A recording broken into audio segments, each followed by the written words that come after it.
Hey, so if your Typeform logic is not working, yeah, like users are not being redirected properly or questions are showing up wrong, don't worry. Conditional logic can be a bit tricky. In this video, I'll walk you through how to fix it step by step. First, open your form and go to the logic section, sometimes called logic or branching.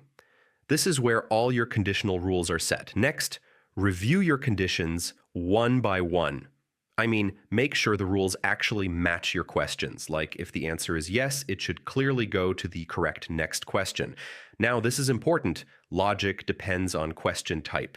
For example, multiple choice works differently than short text. So, make sure your condition matches the correct answer format. Sometimes logic breaks because of conflicts, like two different rules are trying to control the same question flow.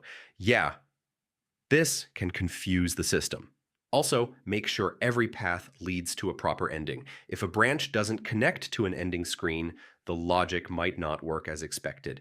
After that, yeah, test your form multiple times. Try different answers to see if each path works correctly.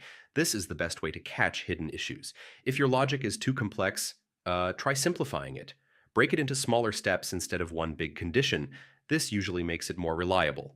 If nothing works, try rebuilding the logic or duplicating the form. Sometimes small glitches can cause logic to fail. So yeah, that's how you fix Typeform logic not working. Once your conditions are clean and tested, everything should flow properly. Thanks for watching.